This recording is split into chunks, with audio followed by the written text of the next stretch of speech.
science is like a buzzword. Everybody is talking about it. So people said it's even the sexiest job of the 21st century. But I'm going to break it down in layman's way so that you can assimilate and at least you can remember after this webinar, because I don't want to use all those technical words. So data science has always existed for years. It's just that people started calling it data science recently. But so data science, you can look at it from the perspective of ability for you to solve problem using computer. Not only solving problem, no, computer has been solving problem right from century, from onstart. But you are with data, looking at data and getting insights from data in a situation whereby you work with data, you analyze data, you have a data Excel sheet, it could be data on your side, data from your processes, it could be data from things. So when you have all this data and you are able to bring them together and analyze them in such a way that you can come out with a conclusion, then we can say you have practiced what we call data science. So in a layman's definition, you are able to get data and break it down and use it in such a way that you are able to get interpretations from your data. Then your data science area. You get my point? Okay, all right. Thank you for that, Mr. Larry. Now, how do we relate data science to this 21st century? How do you relate science to the current realities in the 21st century? Okay, it's well, data science plays. Can you see here? Yes, I can hear you. Okay. In this 21st century, it's a no-brainer. You know, data science has come to stay, and it's here to improve the lives of a lot of things that we do currently. All right, so there was a note I read recently from IBM, how they were able to use data science to solve health problems in an health center. Okay, I'll just use a story because I know people learn a lot with story. It was discovered that in the US, in some parts in the US, a larger percentage of people get crises, those who have asthma, crisis, at a particular period when there's a weather change, when the meteorological agent or ministry talk about weather change, these people with asthma patients, they get crisis. And when there's a crisis, you know, you have to just rush to the health center, to the nearest hospital. You rush to the nearest hospital, you rush to the nearest health center so that they could save you from that crisis before it leads to dangerous. So what they now did, what the research department did was to apply data science. What they did was, okay, we know that people have crises at a particular period, change of weather. What they now did was they gathered all the data of all these people that have been coming to the hospital and have been having this crisis. They look at their symptoms. They entered all the data. They had all processes are automated in US, in hospitals in US. So it was easy for them. They now did what we call build an app. They work with the software development team. This software development team developed an app. They now sent the app, put the app on the Android platform, on the iOS platform, and told all their patients that they should download this app. So what the app does is this: when there is a change of weather, the app will send them an alert. The app will send the patient an alert that there's going to be change of weather, so you know the kind of inhalers to use, you know the kind of drugs to use, you know how to prevent all those things from happening. So you can see they've been able to apply data science. So they have the number of people that rush into the hospital because of crisis has drastically reduced, just because they are able to use the data of people that have crises in the past and been able to use to solve the problem we have right now in the present. So we can see data science being applied even in the health sector.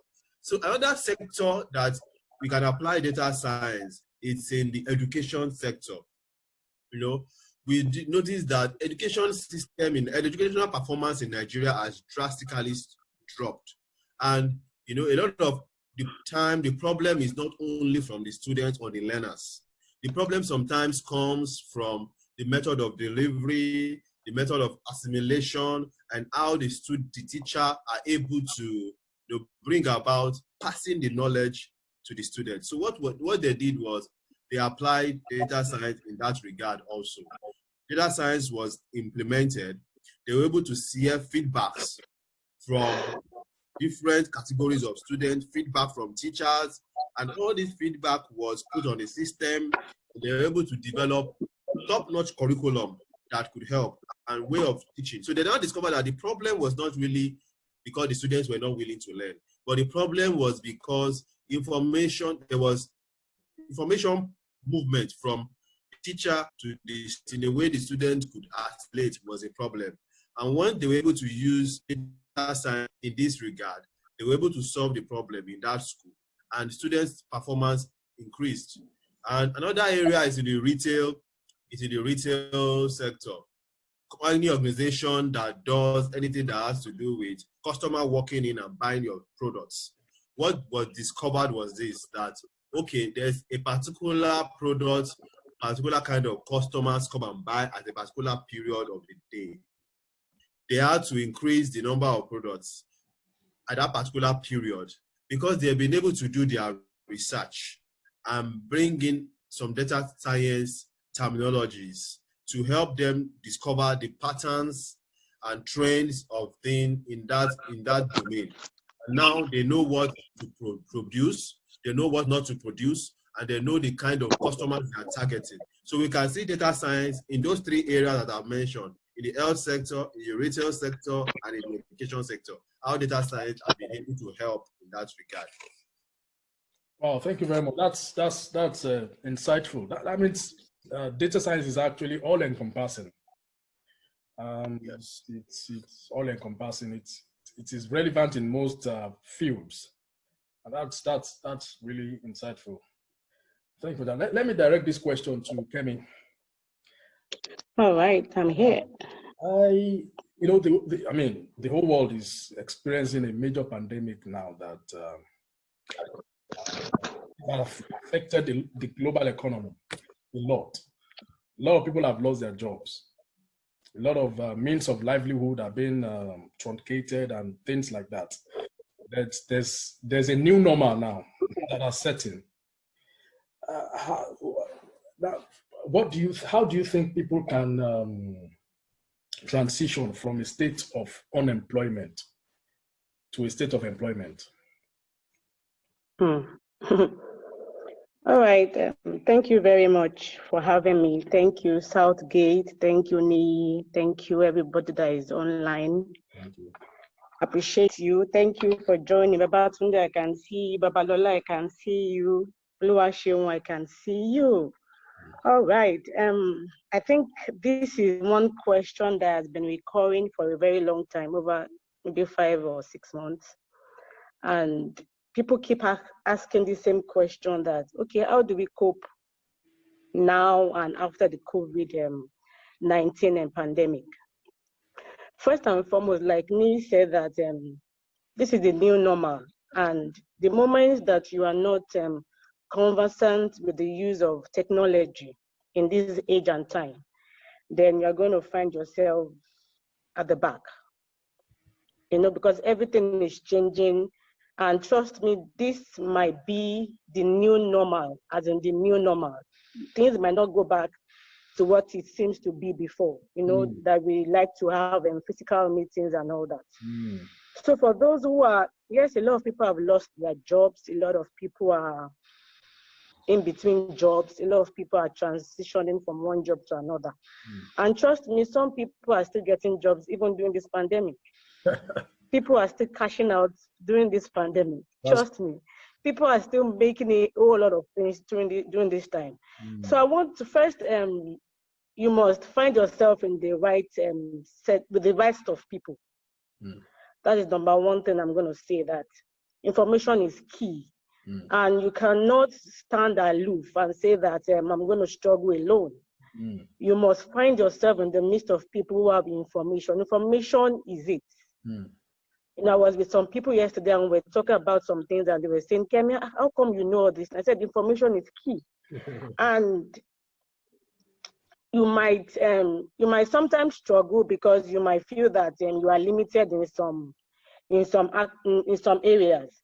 But it's important that you keep track with people that you've known before. It's important that you keep on checking on people and also bounce ideas on people. I've seen a lot of people coming up with different ideas during this COVID period. And if the route of having a gainful employment is not working, the entrepreneurial spirit in you should wake up. You know, when I talk to my clients, I do two-phase sessions with them. And this two-phase session is this.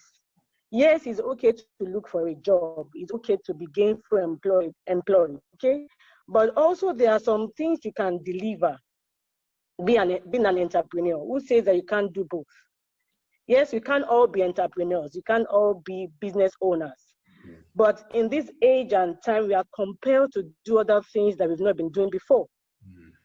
So I've given this idea to a lot of my clients that yes, it's okay to do a resume for you. It's okay to get a job. It's okay to keep chasing these jobs.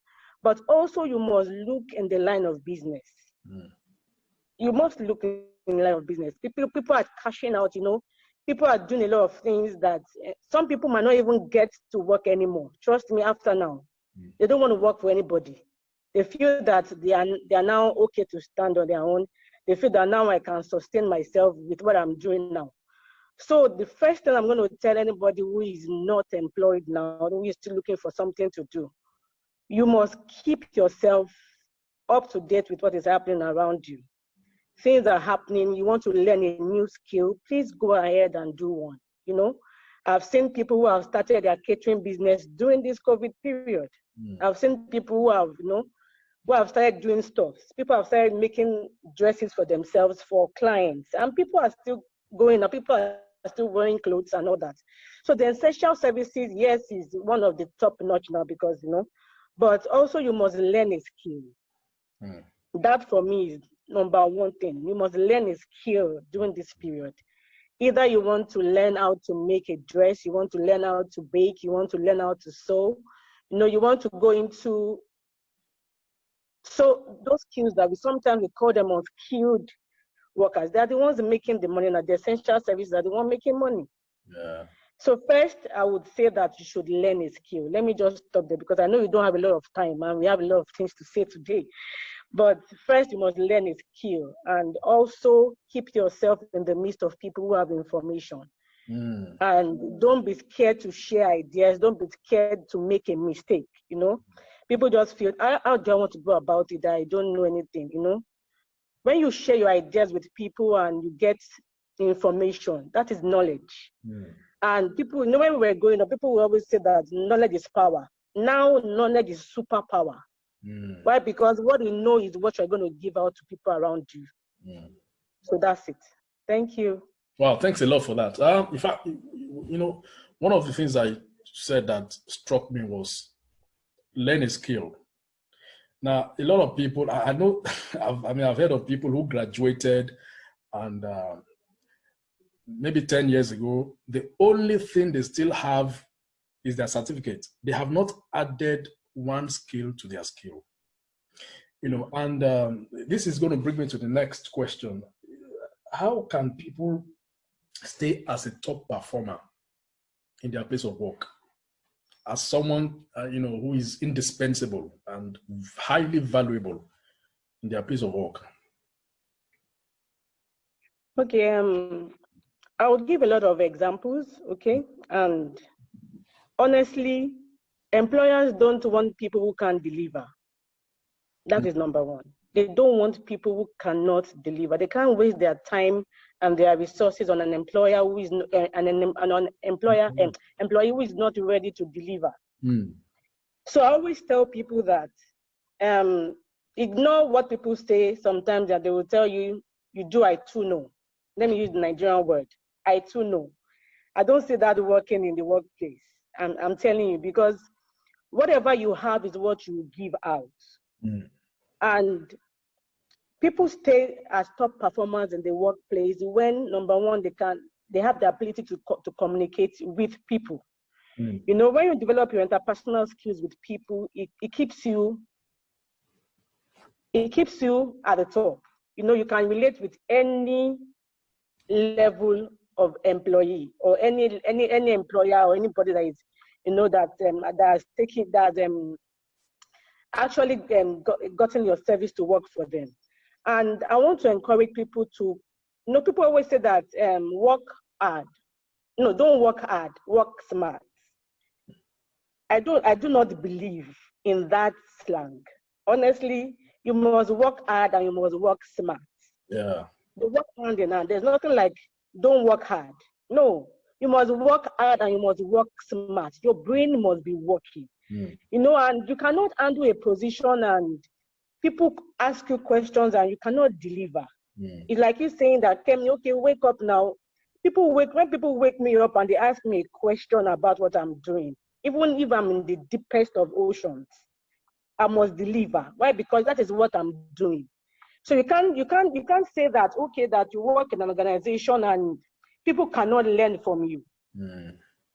Number one, you cannot teach people what the things that you know. Some people will tell you that, okay, because I work in a particular department, I don't want people to know what I'm doing because at the end of the day, they can tell me to go. I don't belong to that class. And people who have worked with me know.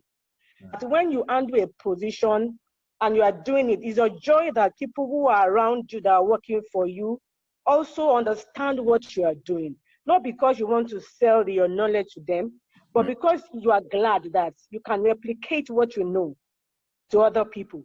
So when people see that you are relevant in the workplace, it keeps you at the top. When people see that you can communicate, you keep learning and you are asking questions. You know, some people just, I cherish the workplace a lot. And because you spend more than 9 hours sometimes in the workplace in a day. So you cannot afford to be in a workplace and you are not making an impact. You cannot afford to be in a workplace and people don't feel your vibes.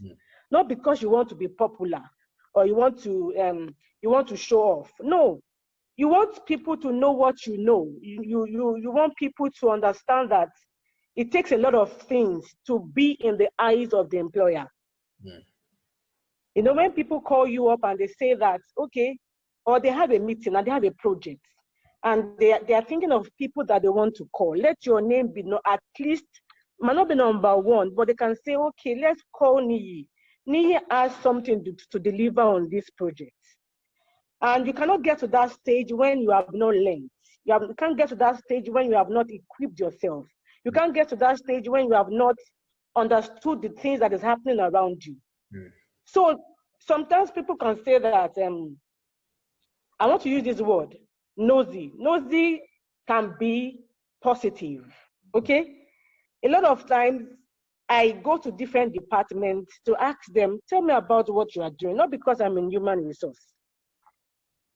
No, but I would go around and I'll ask questions from my colleagues. Tell me about what you are doing. Tell me about your work. Not because you want to be in depth about what they know, but you just want to have a knowledge. You just want to understand what they are doing. And sincerely, those traits, when you begin to exhibit those traits in the workplace, then it puts you at the top. You know, people can say, okay, I can call Niyi for this project, and I'm sure that it can deliver. So people must see that you are open-minded, you have ideas to share, and also you are not you're not just there. You are learning new skills.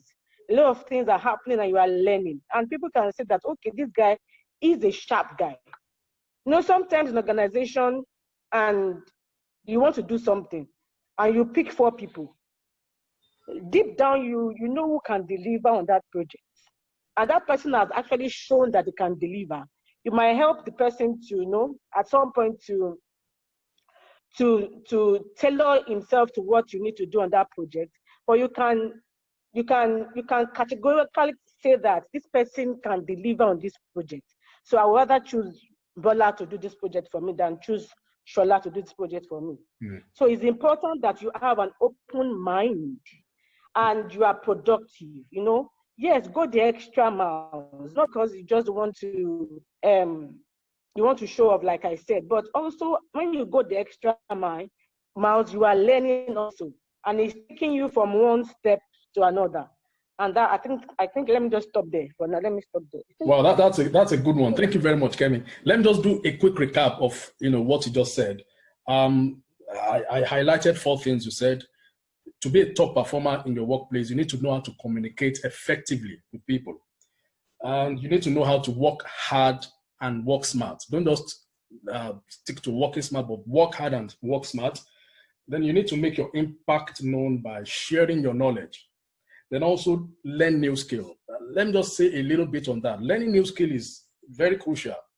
I tell people the school walls, okay, does not adequately prepare people for the workplace. Now, I repeat that. The education now, the curriculum, everything we studied in school does not accurately and adequately, rather, prepare people for the workplace. People need to work on themselves. People need to learn new skills. In fact, the things I'm doing at my workplace now, most of it, I did not learn them in school. I learned skills. I have people who are who understands what I'm saying. There are people who did computer science in the school, but even though they are working in the IT, an IT firm today, most of the things they are doing, they did not learn in school. School just gave them a foundational stuff, but they learned new skills. So learning new skills is very crucial to like you said, to be a top performer in the workplace. Very, very crucial. Thank you very much, Kevin. Larry, I think I would like to. Okay, you want to say something? Chip in. Life is all about you learn and you unlearn. Just like you mentioned, in school, from primary school to secondary school to your tertiary institution, you learn so many things. Yeah. Once you come out of that system, you need to unlearn and learn new things, because it is very, very important for you to unlearn. Because it's not just about, when you unlearn, you get to learn new ways of doing something. Like, for example, in my own case, when I was in school, I was taught, let's say, Pascal. I don't know whether you're in that school of thought. Pascal is a programming language. Yeah. Right now, the people that support that language are no more alive. I remember that I saw a textbook of Pascal. I don't know whether you did it too, Tolu. I did it now. So, I saw the textbook and I said, wow. I saw that my dad too had that textbook when he studied abroad. I said, so if this man learned this thing in the 70s, how come I'm still learning it? It was when we now finished that we discovered that this what we were taught in programming in school. We had to unlearn all that. We just crammed to be able to have a grade, to have a score. But when we got to the workplace, it was a whole different ballgame. So, you need to learn and unlearn. There are a lot of things that you will never use that you have learned in the school, in the 4 walls of the school system. You will never use them till you go to heaven. But, you learn new things along the way. So that is why change is the only constant thing. One should not just hold on to that certificate as if it's a passport to heaven. No, you need to find yourself learning. There are a lot of avenues to learn now. The internet has made learning easy. The internet has made learning to be at your fingertips. Kemi too can testify how the internet has really helped in educating, because education is not only in schools. It's not only when you go to one lecturer. Education is continuous. Education is everywhere now. You can learn over the internet, you can learn over Zoom, you can learn over any platform.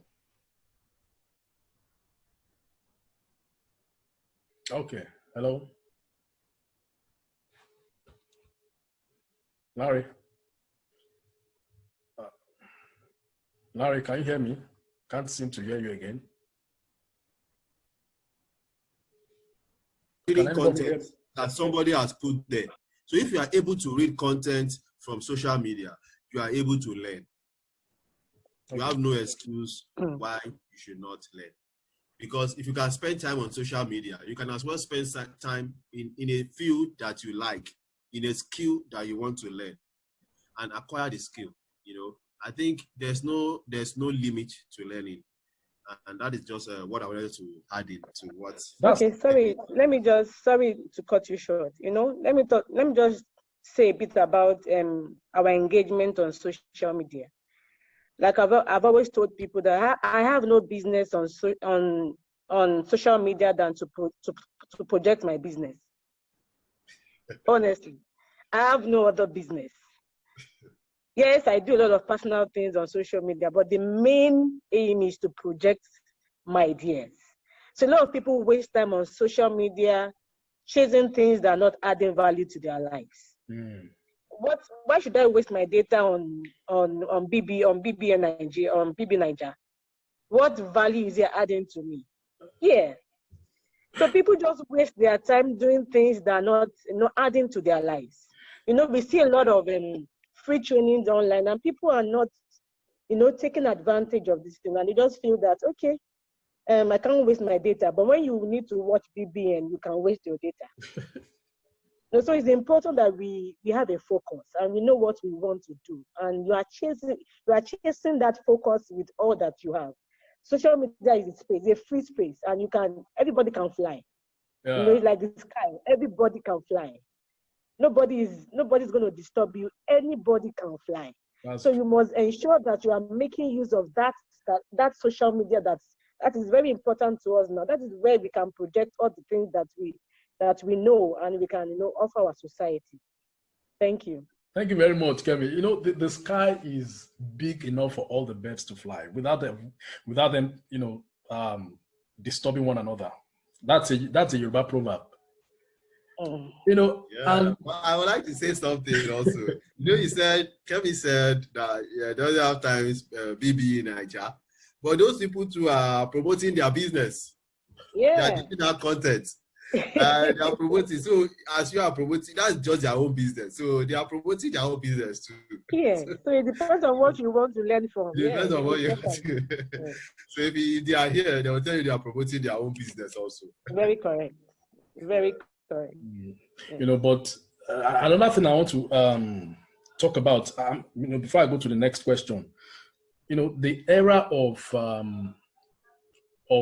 doing a course or going for a course or to get certificates, that era has gone. That era has gone. I've consulted with a number of multinational organizations before. None of them, maybe one of them, asked for my certificate. Most of them were concerned about my skill set. I did interview, and with a number of multinationals. I've worked with you. I've done the USAID project before, Global Fund, PwC, and others, DevTech, and not one of them asked for my certificate. To assess me. They just they knew I was a graduate and all that, but their main assessment of me was based on my skill set, and their interview was based on my skill set. So the era of people just, writing course. I've heard people say, am I going to get a certificate after the course? I'm like, don't let, that should not be the sole aim of doing that course. The sole aim of doing that course is for you to be proficient in that skill, for you to have that skill in your archive, for you to be able to deliver. you know, I've heard of stories of people going for an interview, having listed all their certificates, you know, and when they get to the interview, they ask them a simple question and they just mess up because, you know, they were not concerned about the skills. Basically, I mean, they were just concerned about the certificate. So that era of certificate, you know, doing a course to get certificate, and you know, you think because of certificate they will employ you. No, nobody wants to employ certificate. People want to employ value, not certificate. Value, skills. So you know, just to add to what we've said so far, then I want to go to the next question, Mr. Larry Moluga. You know, we are talking about data science majorly today. Do you know, I mean, does a person need to have a degree in computer science before becoming a data, or how can a person become a data scientist? Okay, I'm going to answer the question in two aspects. You know, first of all, it's a field. The first part is, okay, you can go to a school, the 4 walls of a school, maybe a university, and study a course, you know, in data science, or you can go for online school and get a course which is still under education, or you can develop yourself in that area. So those are the two aspects. Education, where you get a qualification at the end of your study, and there are some other ways you can learn from platforms like Coursera, platforms like Udacity, platforms like Udemy, where you can learn and get a certificate. All right. What are the difference between both? The difference between the first one I mentioned, which is going to a university and studying a course and all that, is that, you know, because it is structured under the educational system. We are taught by lecturers, by professors, and all that. There's a curriculum, there's this, you know what you are studying at a particular point in time, and you come out with a certificate, which is always expensive. You know, you could be paying like $4,000. I don't think there's anyone I've seen at less than $4,000. You know, $4,000 for you to achieve that. You know, but at the end of the day, you know, we mentioned that it's not about the certificate now, because this is a skill that is very, very dynamic, in the sense that it changes fast. Technologies, it changes fast. You know, it's on a fast lane. So you can't say that, okay, because I've graduated from so university with a qualification in data science or data analytics or whatever, that you just stay there. No, it's evolving. Technologies is changing. Facebook, when Facebook started, the way Facebook was 12 years ago is not the same look Facebook is right now. I know we can all admit to that. So a lot of things are changing. And the reason why technology is changing is because people want to do things faster. So processors and systems are evolving. Computers are now having faster capacity. Servers are having faster capacity, that they can think and do things within microseconds. And because of that, it has affected every area of technology. So you cannot, you know, when we were in school, we're using Pentium 4. If you have Pentium 4 laptop or a desktop, you're a big boy then. But now you can see Pentium 4 is not even existing anymore. Now we are using core processors. If you bring a Pentium 4, your phone is sometimes faster than a Pentium 4 now. So things are evolving with time. So the same thing happens with data science. What I tell people is, if you can afford going to a school, go to a university and study data science, study whatever you want to study, just because you want the certificate from the school. It's good, but don't stop there. And if you cannot afford a university, a course in university, there are online platforms. Udemy, you can pay as low as $20. Udacity, you can pay as low as $1,000 and have the same curriculum that you will get in school. It's just that they are in bits and pieces, but you need to gather them together yourself. Know what you want to study and get all the materials from all those learning platforms. You may not get everything once from Coursera. You may not, it's not like a university that they have prepared everything for you, ready, they just serve you. This time around, if you are doing self-learning and you are serious about it, you can become a data scientist. There are steps to go about it. I believe anybody that has the passion, I've seen people that studied economics. I've seen people that study social studies. I've seen people that studied what did they study? Accounting, that have moved into the area of IT. Not only data science per se, but they've switched to the IT. What was the factor that led them was they were inquisitive, they were passionate, and they were determined. Because it's something that has to do with those three factors I've mentioned. You will be inquisitive, you will be determined, and be disciplined for you to achieve in this field of IT. You can't just say, even if you study computer science and you are not inquisitive, you are not desiring to learn further, then it's going to be a challenge for you because you will just be by the wayside. Another thing you could do is get certificates. There are a lot of vendors or software giants, software companies like Microsoft, Oracle, IBM, Cloudera. If you're in the IT space, you will know them. You see all these companies I mentioned, they have different products they produce that we all use in one way or the other. All of us have used a product from Microsoft one way or the other. They all have certifications. So if you know you can't afford a university, you can write a certification. What a certification does is it makes you learn the skill. And when you learn the skill, you do an exam. That's the process. You first learn the skill. Let's say you want to learn Microsoft Excel. You learn Microsoft Excel. Then you can decide that, oh, I've learned Microsoft Excel. I want to be certified by Microsoft. You now go and register for a Microsoft certification exam.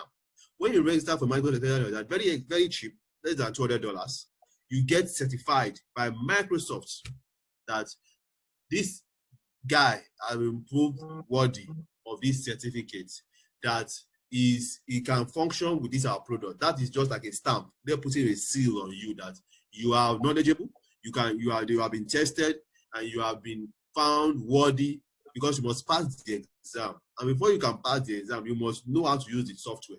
You must know how to use the tool. You must know how to use it for different processes and different situations. So for you to pass and Microsoft to award you, because it's certificate to be sent from US, it means you are good for you to pass the exam after they've tested you. So you can go by that route, getting certified by all those vendors I've mentioned. Look for the product or tool that you are familiar with. For every product or tool we all use in this life, there are companies that are behind it, and there are certifications that are attached to those tools. So you can start with that. You just lay back and say, oh, I don't have money for studying in university, or I cannot afford a certification, a Coursera course. You can go by the route of certification. If you know you have mastered that, you go by the route of certification. So for data science, back to your question, for data science, you need to be determined. You need to, let's be real, you need to be determined that you want to be a data scientist, because there are so many levels involved. You can be a data analyst, you can be a data engineer, you can be a, what do we call it? You can be a machine learning expert. All these ones I've mentioned, there are different skill sets involved. The entry level one is a data analyst. So if you are able to use Microsoft Excel, you are able to manipulate Microsoft Excel very well, and you are able to learn some little programming in Microsoft Excel, you can use some functions in Microsoft Excel to achieve what you want to achieve. Then you can start applying for job roles that require data analysts, But if you want to take it a step further, you want to be a data scientist, or you want to be a data engineer, it means you need to now learn some programming. You need to put in some programming, not just programming in Excel, but programming languages like Python, programming languages like R. These are languages that help data scientists to manipulate data. If you are good in those skills, then and you are certified, you can start applying for jobs that wants data scientists. And if you want to take it a step further, you want to be a data engineer, then you must be good with machine learning. You must be good with algorithms. So you can see the levels. You look at the where you fit in, look at the skill set that I've mentioned, and see how you can learn them. If you can decide to be dedicating at least 1 hour every day, you will see how many hours you have spent in 1 month. You have spent 30 hours learning a particular skill. Let's say you want to learn Python and you dedicate 1 hour every day. You say, okay, I'm back from work, or even at work, there are some time we waste 1 hour doing nothing. You can put in that 1 hour that you can be chatting with your colleagues or chatting on social media. You can put it to use by just learning. And you know, you can learn with so many platforms. There's YouTube. If you don't want to, if you're not the type that like buying books, you can go on YouTube, type YouTube is the next Google now. If you see the number of hits on YouTube every day, you'll be amazed. People go to YouTube a lot. I go there. There's no day I don't go there. If I'm looking for a song, I go there. If I'm trying to learn something, I go there. If I'm facing an error, whether I'm coding, I go there. So any error you face, any challenge you face in the IT world, somebody has faced it before. You're not the first person. Go to YouTube, type it there. It brings it out for you, you know. And those are some of the ways you can, you know, move from any career path you have into the field of IT or data science. Wow, thanks a lot, Larry. You've really spoken extensively. You know, like you said, there was a particular IT skill I learned on YouTube. I watched 84 videos and I became skilled at that. He knows what I'm talking about. I became skilled and I've taught quite a number of people. So the internet is a major resource center that we can maximize. There are so many online learning platforms. I have an account with Coursera, I have an account with Udemy, I have an account with DataCamp, and there's many others that, you know, you can enroll, and most of those courses are at a very subsidized rate. You can learn as low as $18. In fact, you can learn web development, for example, on Udemy as low as $18. Then there's some data machine learning also. You can learn, and you know, funny enough, when you go to these sites, especially Udemy and Coursera, discover that their courses are well structured, you know, as it would, you know, as it will make you be skilled in that field. So there are so many learning platforms that we can make use of. There's no excuse. You want to transition from where you are currently to another. And I think another thing is, sorry, I remember one time, one of my friends is an IT consultant in a particular state. He told me, he said one professor of computer science came to him to help him with some, I think, softwares or, you know, some, and you know, the professor said something. They said, see, you guys are the IT guys. We just have the theoretical knowledge. We are just reading, you know, just to get the degree and all that. He actually said that, you know. So I believe that to be really skilled, there are so many resources online that we can maximize. Now, let me throw this last question, because almost, so that people can ask questions. The last question to Kemi. Now, the LinkedIn now. LinkedIn is a social media platform that I think a lot of people don't know how to make use of properly. It's a top site for searching for jobs, for professionals, businessmen, entrepreneurs. I want you to, can you enlighten us on how to navigate the LinkedIn environment and how to make use of it, you know?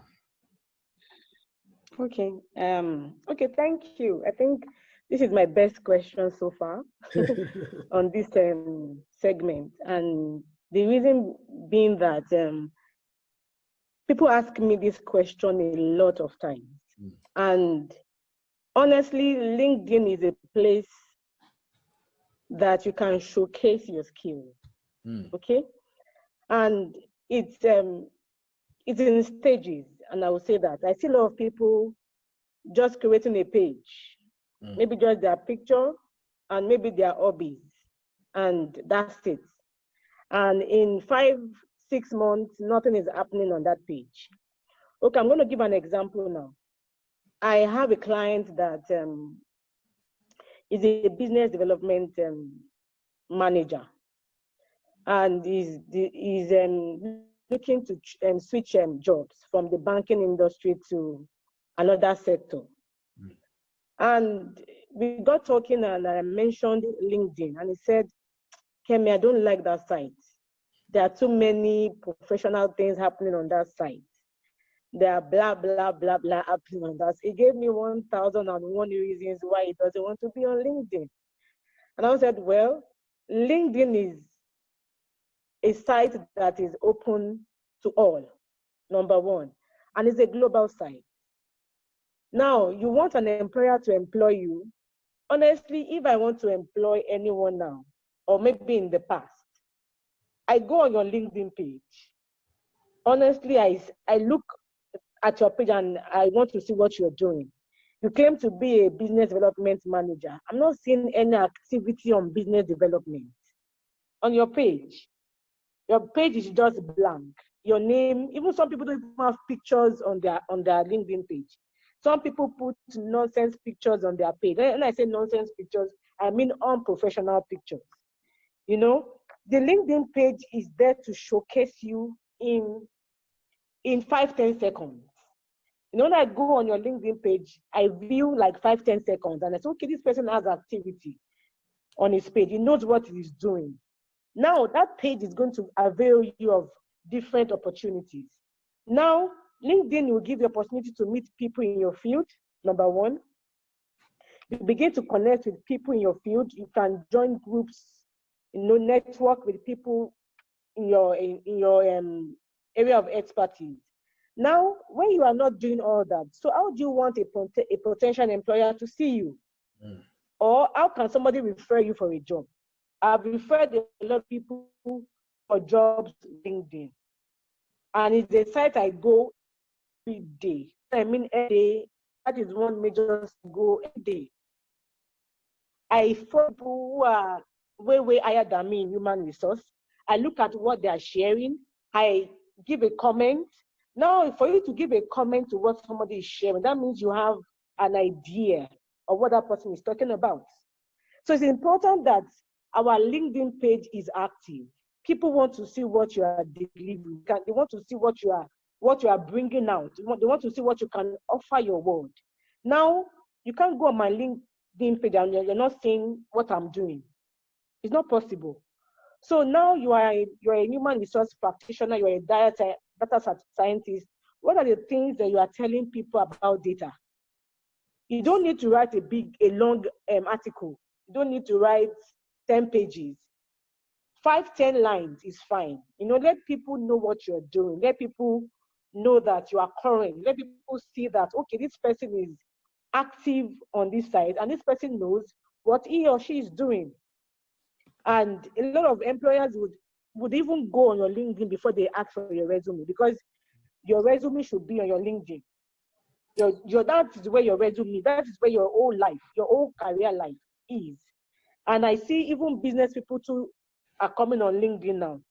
So it's not only for professionals, even the business people are taking that advantage, coming on LinkedIn and sharing all the offers they have in their business. So it's important that you do a good, you know, okay, sorry, I can't share my page now, but it's in different stages. The summary about you is there. The summary of who you are is there, like a short profile is there on your LinkedIn. You don't have to do a lot of stories, because sometimes stories are not what people want to see. They want to see who can deliver. So let people see activities, join networks, join people who are in your field, make comments, you know, appreciate people on LinkedIn. People have made a milestone. Appreciate them. You know, just get active on LinkedIn. Keep.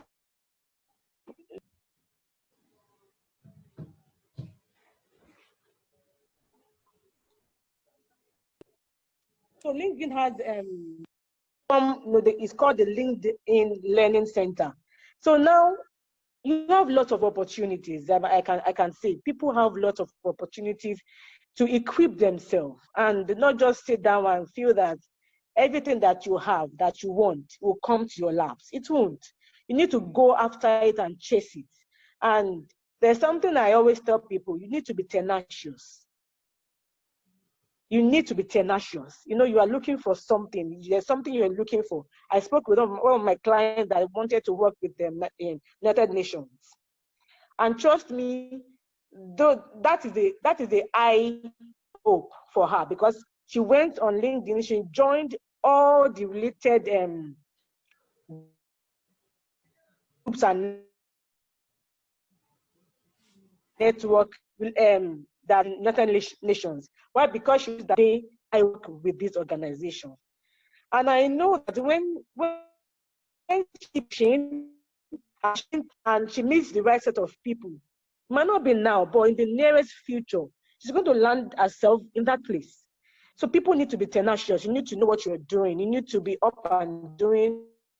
You just say that job and you don't go on your page in 5 months and you feel you're not applying, you're not looking for jobs, you're not looking for opportunities, you're not networking, people are not seeing you, you're not making contributions, then who can help you if you can't help yourself? So you must help yourself. You must help yourself. And LinkedIn has given us opportunity to push yourself out. Yes, there's a limit of the things that you can do on LinkedIn.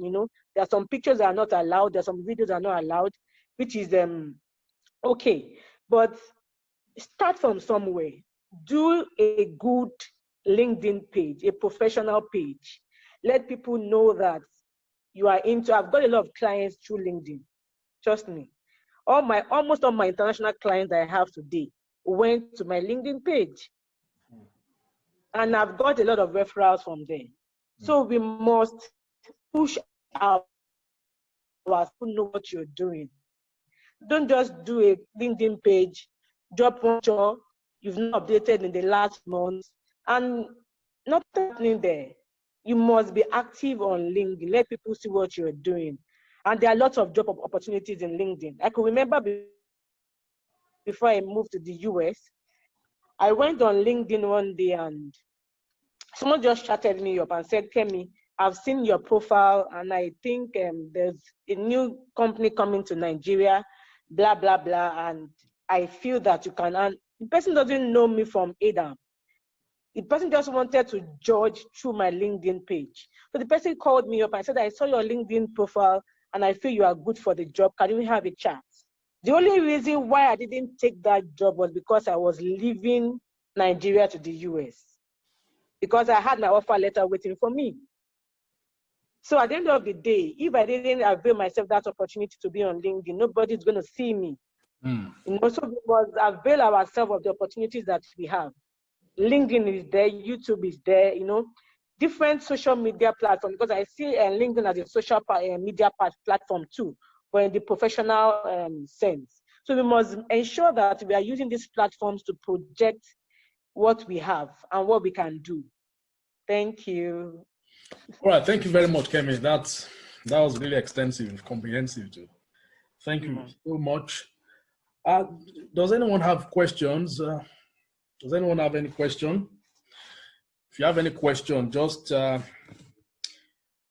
you just mute yourself and ask if you have any question?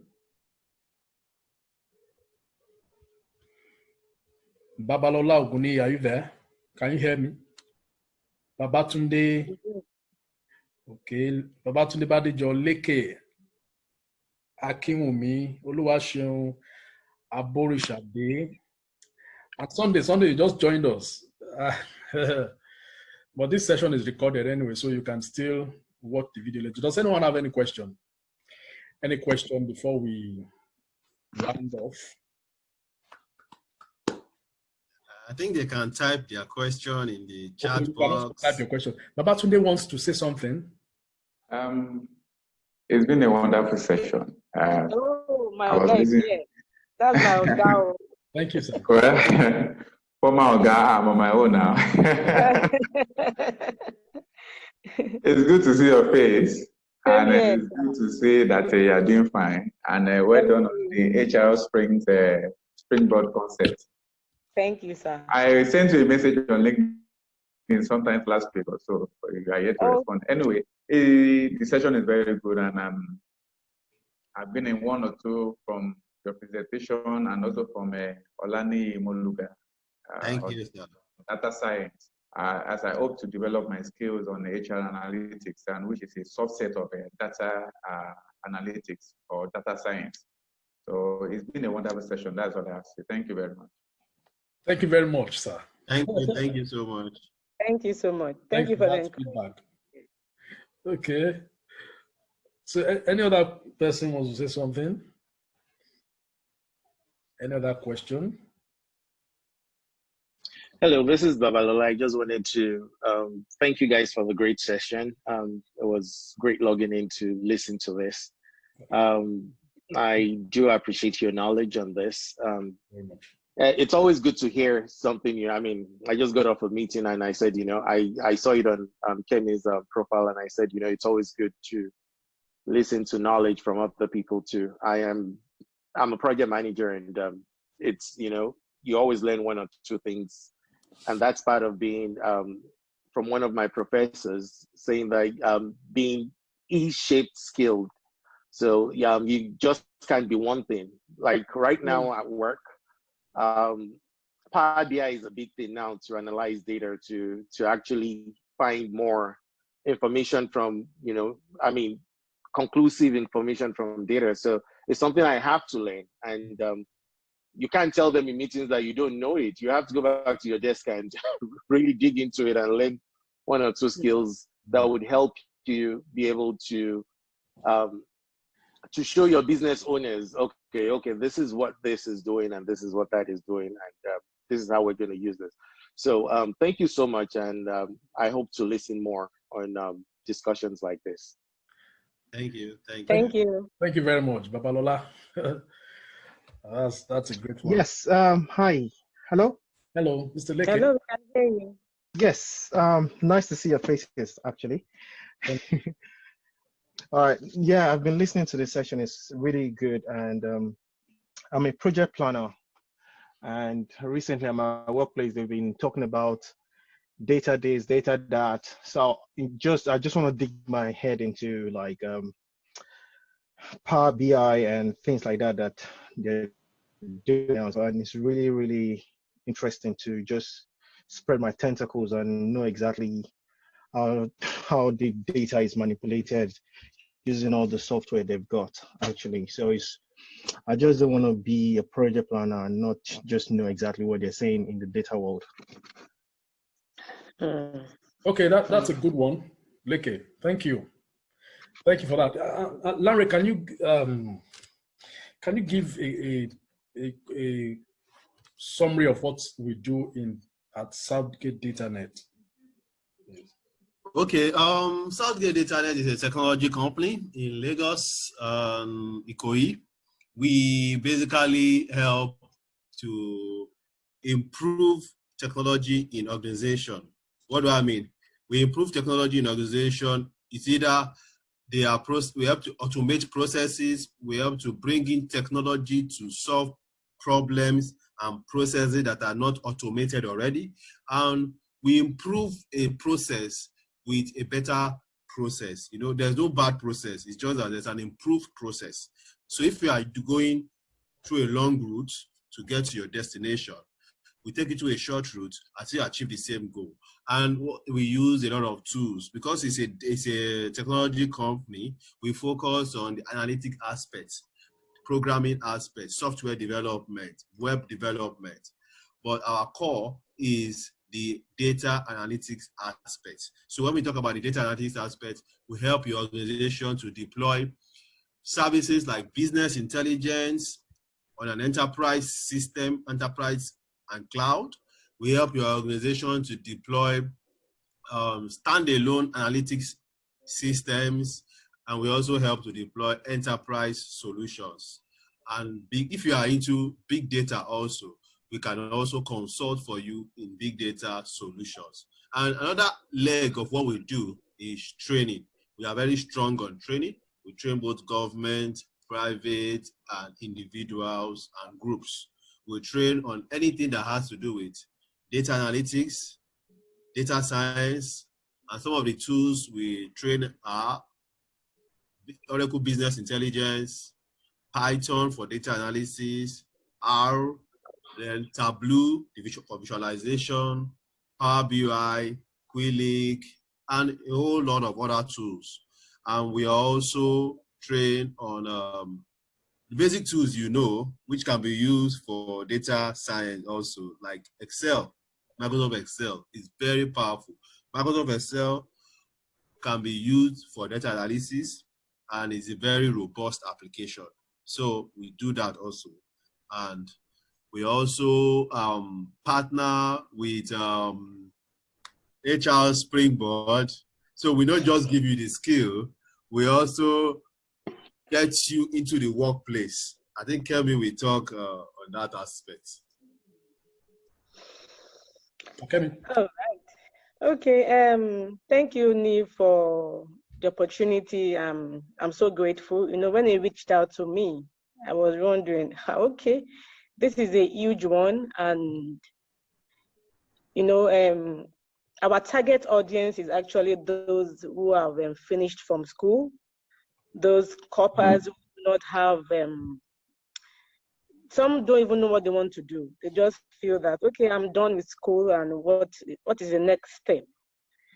So I think that is the main focus that Southgate has. And it's important that people take a risk. I was telling myself this morning, Kemi, I'm going to take a risk again. You'll be wondering what kind of risk does she want to take?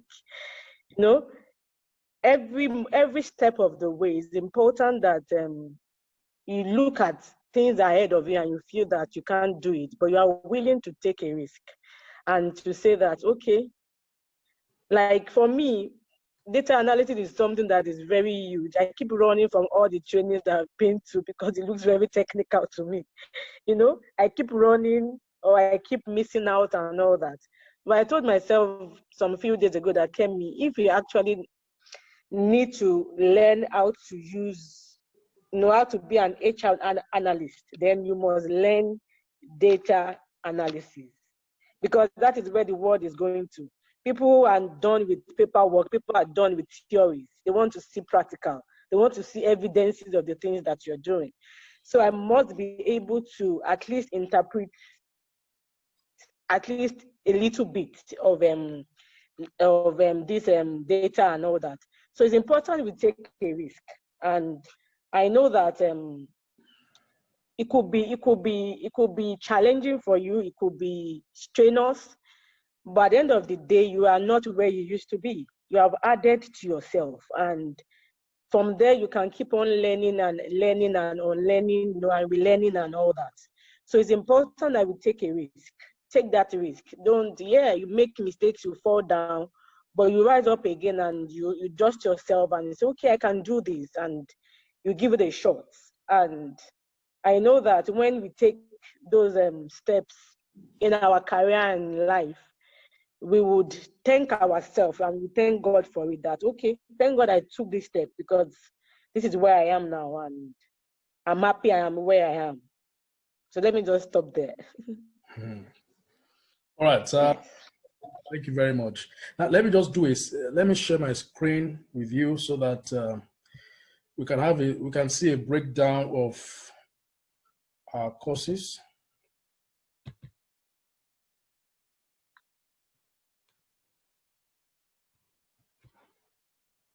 Okay, can you see my screen? Yeah. Okay. Now, can you all see this? Let me try to, okay. Yeah. So can you all see this, my screen? Yes, you can, but the icons are very small. Okay,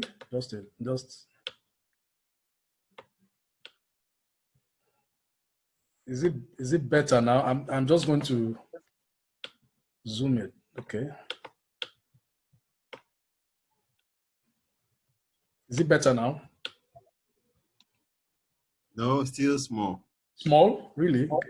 Yes. I think that's probably opened on another page. We're seeing the icon for what's your files. So you probably have the other page. Okay, Yeah. just a minute, please.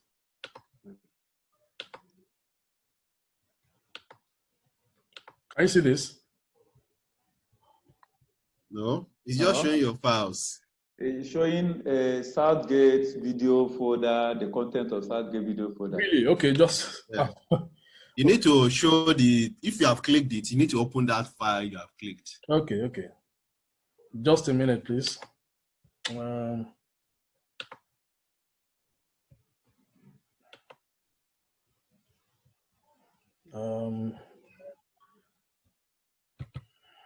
Okay.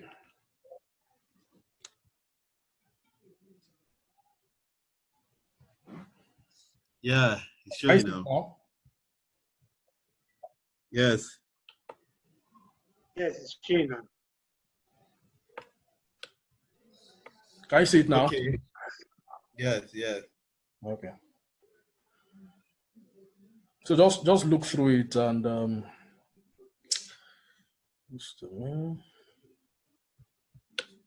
so basically we have 4 categories here. Can you all see that? Yes. We have 4 categories here. We have the data architect, business intelligence, we have the big data engineer, and we have the data scientist.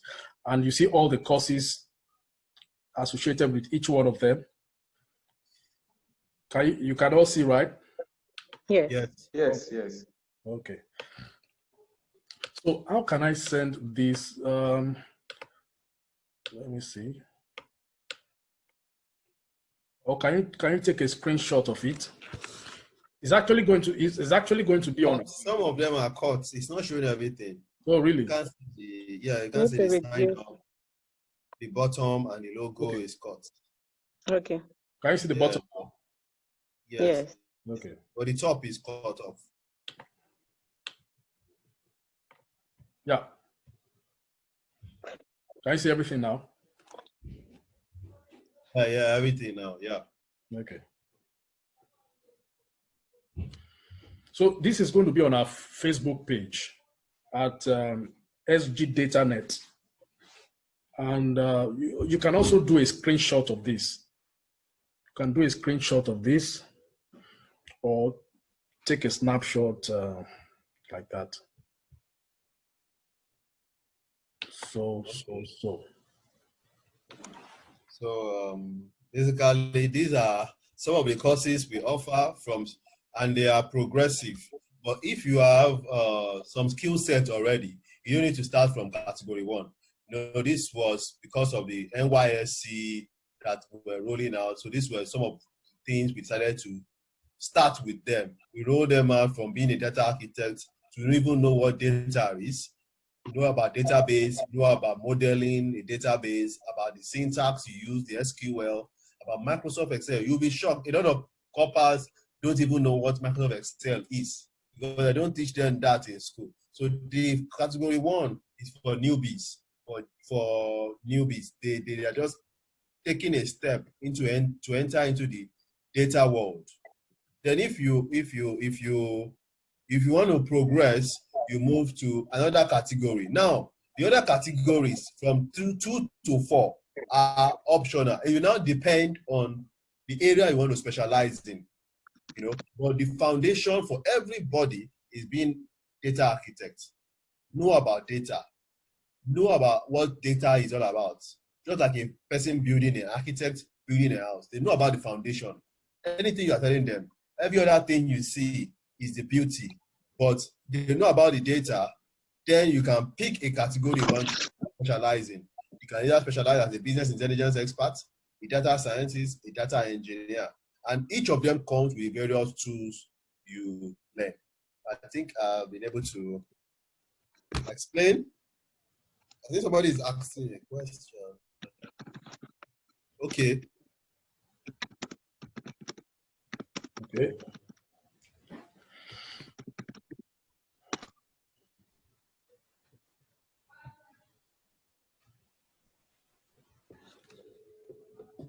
Okay, okay. Someone is leaving now. We're almost done, actually. So, any other question?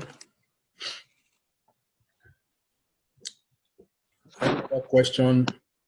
So you can send us an email or send us. I think you got that in the flyer I just shared with you. You can call us or send us an email and reach out to us so we can take this further. Larry, do you have any other thing to say? Well, it's taking a step, know what you want to do, be passionate about it, and be disciplined, put in the time. There's nothing you do to become an expert without putting in the time. So if you want to be in any field you find yourself and you want to get to the very top, you need to put in the time and diligence to get to the very top. Put in the time and diligence. That's good. Kemi, do you have anything to say? Okay, as we round up, let me just quickly chip this in. And I've been having a thought for like 2 days. I just released a new book, okay? And congratulations. Thank you. I was thinking back actually how that idea first came up. I remember, I think maybe 8 years ago, I used to have a colleague, a junior colleague to me. You know, he just walked up to me that day and said, HR, why don't you write a book? Far back as 8 years, 9 years ago. I said, book, how? I said, I'm not an orator, or I'm not an author, or I don't even know how to write one. You know, and sincerely, he sowed that seed in me. I never knew, I left for 8 years. And he said, HR, I know that you can write a book. I'm sure, I don't know what he saw for him to have said that, you know, and maybe 6 years after, I took up this project and I began to think, okay, Kemi, I think now is the time that you need to write your book, okay? Now, it's not a career book. The career book is coming up anytime soon, which will be my second book. He actually gave me that push, you know, he gave me that push with the words that he said. And those words were recurring. And today I have written a book. And I dedicated that, actually gave him that thumbs up for giving me that idea 9 years ago. For me, I thought I couldn't do it. Write a book, how? You know? Yes, the child were there. Like Nee said, you just have to know what you want to do. And you must give time to it. Give time to it. Might take you a very long period of time, but consistency is key. You must keep on pushing, you must keep on, you know, equipping yourself for the things that you want to do. Then also ask questions. You know, your boss will say that people who ask questions, they don't miss their way, they don't miss their path. Ask questions from the right set of people, not from the wrong set of people, because some people mislead you. So it's important to ask questions, and you go back to your drawing table and begin to see, okay, these are the things I can do. This is what I can do. Who do I need to call? If you need to pay pay for somebody's expertise to do something for you, why not? You know, I had to engage a lot of people to help me do a lot of things. So it's important that you know where your capacity is and you must maximize it. Don't say that, okay, I can't do it. There's nothing like I can't, no more in my own dictionary. I've told myself, Kemi, you can do all things. So it's important that you know what you want to do. And if you know that you are not capable, if you know that you have a lean knowledge about it, reach out to people and ask questions. And let people teach you. Now, recently I began to use some apps. And trust me, the person I went to meet, a very young boy, I think the boy is like 20 years of age, boy is good with apps. When I got his contact, I said, come and teach me how to use all the apps. And I paid for his service, and he taught me how to use even the apps. I had them on my phone. I didn't even know how to use the apps. You know, so when you need to reach out to people to teach you things, even though you might need to pay, why not? As long as you have made that payment and it's your progress, then I think at the end of the day, it's worth investing into it. You can't, you can't just be there and fold your arms and think that things will happen like miracle. No, you would work for it. There's a place of hard work, and at the end of the day, when you are done with your project, you can give yourself a pat on the back to say, well done, you have tried. So that's my little bit. Thank you. Thanks a lot, Kemi, for that exposition. Just to add to what everyone has said, there is nothing you want to become that you cannot become. You can become anything you want to become in life. I started data science 5 years ago. 5 years ago, after I finished reading, after my BSc, after my master's, that was when I now picked up data science 5 years ago. And I'm still learning more. You understand? So there is nothing you cannot achieve if you set your mind to achieve it, irrespective of your age, irrespective of your status, irrespective of whatever condition or situation you are. So that's just it. So thank you everyone for joining us. Thank you for it's been an awesome time. Thank you. I've learned a lot. Sunday, Leke Akimumi, Oluwaseun Aborishade, thank you so much for joining us. It's a pleasure having you. Thank you. Thank you so much. Thank you so much. The videos will be on the social media. Our social media handle is, let me type it here. SG Data. So you can also watch later on.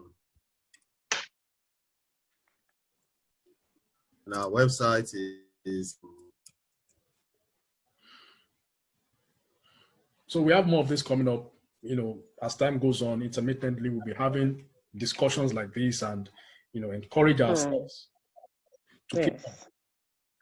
It's important that we encourage ourselves. If you have anything on project management, I'll be more than happy to volunteer at any point to give back.